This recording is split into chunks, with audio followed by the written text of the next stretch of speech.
નમસ્કાર દોસ્તો, સ્વાગત છે તમારું મારી ગુજરાતી સ્ટોરી ચેનલમાં. દરબાર અને બ્રાહ્મણ સાથે બનેલી અજીબ ઘટના.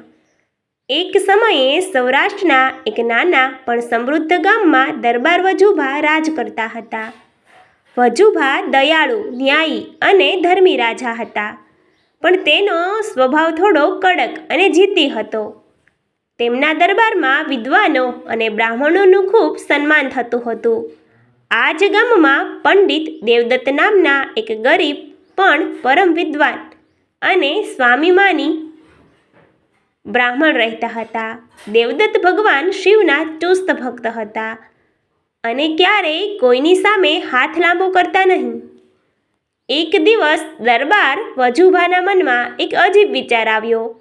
તેમણે નગરમાં ઢંઢેરો પીટાવ્યો કે જે કોઈ વિદ્વાન મને કોઈ એવી અજીબ અને અકલ્પનીય ઘટના સંભળાવશે જે મેં ક્યારેય સાંભળી ન હોય અને જે સાચી હોય, તેને હું 100 સોના મહોરો ઇનામમાં આપીશ. પણ જો એ ઘટના ખોટી સાબિત થશે તો તેને જેલમાં પૂરી દેવામાં આવશે.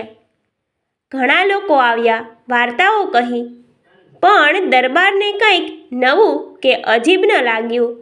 છેવટે પંડિત દેવદત્તે દરબારમાં જવાનું નક્કી કર્યું, કારણ કે તેમના ઘરમાં અનાજનો એક દાણો પણ બચ્યો ન હતો. દેવદત્ત સભામાં પહોંચ્યા અને દરબાર વજુભાને પ્રણામ કરીને બોલ્યા, બાપુ, હું તમને એક એવી અજીબ ઘટના સંભળાવવા આવ્યો છું જે મારા પોતાના જીવનમાં ઘટી છે. આ કોઈ કલ્પના નથી, પણ 100% સત્ય ઘટના છે. દરબાર વજુભાએ ઉત્સુકતાથી કહ્યું, કહો પંડિતજી, અમે સાંભળવા ઉત્સુક છીએ.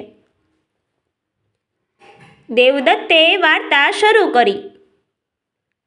બાપુ, આજથી બરાબર 1 મહિના પહેલાંની આ વાત છે. હું રાત્રે મારા ઘરના આંગણામાં સૂતો હતો. અચાનક મધ્યરાત્રિએ આકાશમાં એક જોરદાર પ્રકાશ થયો. મેં આંખો ખોલીને જોયું તો એક દિવ્ય વિમાન મારા આંગણામાં ઉતર્યું. તેમાંથી 2 દેવદૂતો બહાર આવ્યા. તેમણે મને કહ્યું કે ભગવાન શિવજીએ મને યાદ કર્યો છે અને મારે હમણાં જ તેમની સાથે કૈલાસ માનસરોવર જવું પડશે. દરબાર અને આખી સભા આશ્ચર્યથી દેવદત્ત તરફ જોઈ રહી. દેવદત્તે આગળ કહ્યું, બાપુ, હું તો વિમાનમાં બેસી ગયો. પળભરમાં મને કૈલાશ પર્વત પર પહોંચી ગયો. ત્યાં ચારેય તરફ બરફ અને દિવ્ય શાંતિ હતી. ભગવાન શિવે મને દર્શન આપ્યા. તેમણે મને પૂછ્યું કે તારે પૃથ્વી પર શું જોઈએ છે. મેં કહ્યું કે પ્રભુ, મને ધન દોલતની કોઈ લાલચ નથી, બસ તમારી ભક્તિ આપો. શિવજી પ્રસન્ન થયા અને તેમણે મને એક રહસ્યમય સોનાના કૂવા પાસે મોકલ્યો. એ કૂવાની વિશેષતા એ હતી કે તેમાં પાણીની જગ્યાએ પીગળેલું સોનું ઉકળતું હતું. શિવજીએ મને કહ્યું કે તું આમાંથી એક લોટો ભરીને સોનું પૃથ્વી પર લઈ જઈ શકે છે, જે તારા પરિવારની ગરીબી દૂર કરશે. પણ એક શરત હતી કે પૃથ્વી પર પગ મૂકતા જ એ સોનું અદૃશ્ય થઈ જશે. જો હું કોઈ રાજાને તેની અડધી કથા નહીં સંભળાવું તો વજુભા રસપૂર્વક સાંભળી રહ્યા હતા. તેમણે પૂછ્યું, તો પછી શું થયું પંડિતજી?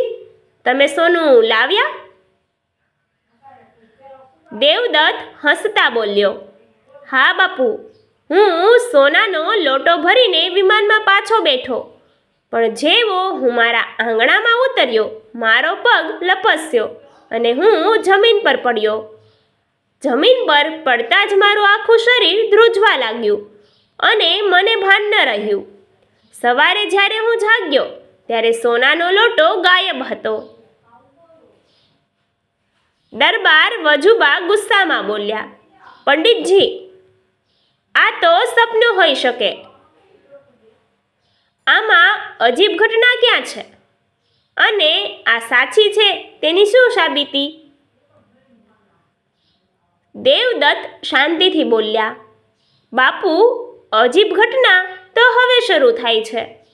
હું સવારે જાગ્યો ત્યારે મારા હાથમાં સોનાનો લોટો નહોતો, પણ મારા ખિસ્સામાં એક પત્ર હતો. એ પત્ર ખુદ ભગવાન શિવના ગણોએ લખ્યો હતો.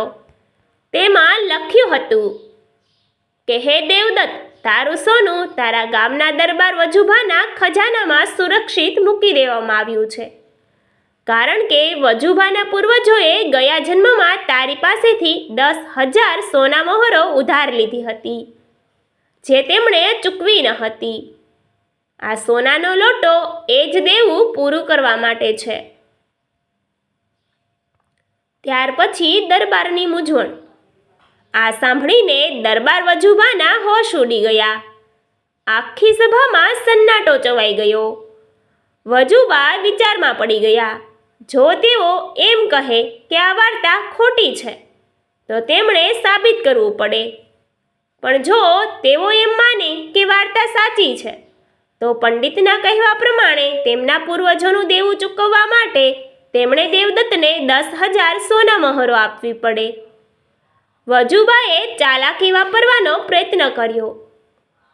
તેમણે કહ્યું, પંડિતજી, આ વાર્તા તદ્દન ખોટી છે અને મનઘડંત છે. મારા પૂર્વજો ક્યારેય કોઈની પાસેથી ઉધાર ન લે. દેવદત્તે તરત જ પોતાના ઝોલામાંથી એક જૂનો ધોળિયો તામ્રપત્ર એટલે કે તાંબાનું પતરું બહાર કાઢ્યું, જેના પર પ્રાચીન લિપિમાં કંઈક લખેલું હતું. દેવદત્તે કહ્યું, બાપુ, આ એ જ તામ્રપત્ર છે જે મને એ પત્ર સાથે મળ્યું હતું. આના પર તમારા પરદાદાના હસ્તાક્ષર અને રાજમુદ્રા છે. જો આ વાર્તા ખોટી હોય તો તમે મને જેલમાં પૂરી શકો છો, પણ આ રાજમુદ્રાની તપાસ કરાવો. વજુભાઈએ ન્યાયાધીશ અને રાજ્યના જ્યોતિષને બોલાવ્યા. જ્યોતિષી અને મંત્રીઓએ એ તામ્રપત્ર જોયું. વાસ્તવમાં એ તામ્રપત્ર દેવદત્તે પોતાના જ્ઞાન અને જૂની કળાના આધારે એવું તૈયાર કર્યું હતું જે બિલકુલ અસલી લાગતું હતું. મંત્રીઓએ કહ્યું, બાપુ, મુદ્રા તો આપણી જ વંશાવળીની છે. દરબાર વજુબા સમજી ગયા કે બ્રાહ્મણ ખૂબ જ બુદ્ધિશાળી છે. તેમણે વજુબાને એવી જાળમાં ફસાવી દીધા હતા જ્યાંથી નીકળવું મુશ્કેલ હતું. જો રાજા ના પાડે તો નગરમાં વાત ફેલાય કે રાજા પૂર્વજોનું દેવું ચૂકવતા નથી અને વચન તોડે છે. જો હા પાડે તો 10,000 સોના મહોરો આપવી પડે. વજુબા સિંહાસન પરથી ઊભા થયા. પંડિત દેવદત્ત પાસે ગયા અને હસીને બોલ્યા, પંડિતજી, તમે જીતી ગયા. આ ખરેખર એક અજીબ અને અકલ્પનીય ઘટના છે. તમારા પૂર્વજન્મના દેવાની વાત સાચી છે કે ખોટી એ તો ભગવાન જાણે, પણ તમારી બુદ્ધિમત્તા અને આ અજીબ વાર્તા સાંભળીને હું ખૂબ પ્રસન્ન થયો છું. વજુભાઈએ માત્ર વચન મુજબની 100 સોના મહોર જ નહીં, પણ દેવદત્તના જ્ઞાનના આદરમાં તેમને રાજ્યના મુખ્ય સલાહકાર બનાવ્યા અને ગામમાં 5 વીઘા જમીન દાનમાં આપી. દેવદત્તની ગરીબી દૂર થઈ ગઈ અને તેમણે દરબાર વજુભાનો આભાર માન્યો. આ અજીબ ઘટનાએ આખા ગામમાં ચર્ચા જગાવી કે બુદ્ધિબળથી ગમે તેવા શક્તિશાળી વ્યક્તિને પણ ન્યાયના માર્ગે લાવી શકાય છે. Thank you. જો મારી વાર્તા ગમી હોય તો ચેનલને લાઈક, શેર એન્ડ સબસ્ક્રાઈબ કરવાનું ના ભૂલતા.